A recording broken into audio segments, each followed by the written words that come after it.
Guys, এটা আমার kitchen garden. এখানে আপনারা দেখছেন এইও আমাদের পালং শাক লাগিয়েছি, পাশে আছে লাল শাক, তারপরে গম চাষ করেছি, তারপরে এই জোড়া বেগুনের গাছ আপনাদেরকে দেখাই। এই বেগুনটাতে, এই গাছটাতে সবসময় জোড়া জোড়া বেগুন ধরবে। বাইরে থেকে নিয়ে আসা। তারপরে পালং শাক, পুনকা শাক দেখাচ্ছি এবার। পুনকা শাকের পরে রয়েছে কুমড়ো, এই যে কুমড়ো, এই আমের চারাও আছে এখানে, কলম করা আম গাছ। তারপরে আছে পাশে মূলো, মূলোর শাক, মূলোর শাক আছে এখানে। এইদিকে একটা আমের গাছ আছে, আম্রপলি। তারপরে চলে আসুন এইদিকে, এই করলা, করলা গাছ।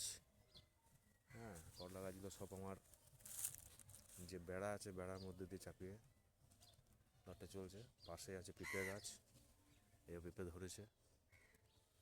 দুটো পেঁপে গাছ আছে, একটা এই একটা। তার পাশে আছে আমড়া গাছ, আমরা এখন পাতা নাই, পাতা পাতা খসে গেছে, মুকুল আসবে এবার।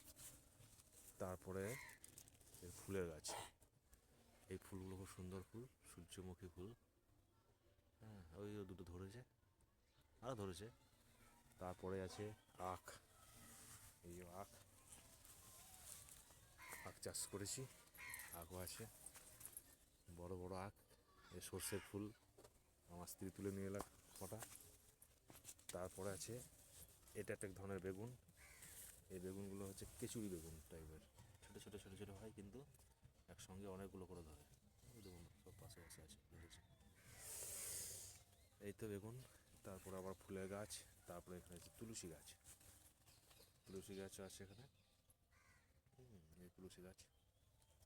তারপরে যে কাগজ ফুল গাছ নাকি বলে, এটাও ফুল ফুটেছে, খুব ছোটো এখন। তারপরে আছে লঙ্কা, এই যে পাকা লঙ্কা, লঙ্কা ধরেছে এই যে। তারপর আছে ব্ল্যাক চিলি, এই ব্ল্যাক চিলি গাছ, এটাতে লাল লাল, কালো কালো, সরি কালো কালো লঙ্কা ধরে। এখন ধরে নাই যদিও, তো ধরেছিল কতগুলো, এই যে তুলে নিয়েছি, তুলে নিয়েছি। তারপরে আছে ধনে পাতা, ধনে পাতা, ধনে পাতার পর আছে মেথি, এই যে মেথি লাগিয়েছি। মেথির পাশাপাশি পেঁয়াজের কলি, এই যে পেঁয়াজ, পেঁয়াজের পাতা খাওয়ার জন্য পেঁয়াজও লাগানো আছে, পেঁয়াজ লাগানো আছে। তারপরে ধনে ফুল ফুটেছে। তারপরে টমেটো, টমেটো গাছ আছে, বেগুন দেখালাম, সর্ষের ফুল, সর্ষের গাছ আছে। এই আমার ছোট্ট একটা বাগান, সবজি বাগান। এখান থেকেই মোটামুটি আমার চলে যায়, বাজার কিনতে কমই হয়। ছোট একটা স্বাদের বাগান, সবজি বাগান। থ্যাংক ইউ বন্ধুরা, আমার এই সবজি বাগান আপনাদের কাছে পরিবেশন করার জন্য, এবং আপনারা যে দেখলেন তার জন্য ধন্যবাদ জানাই।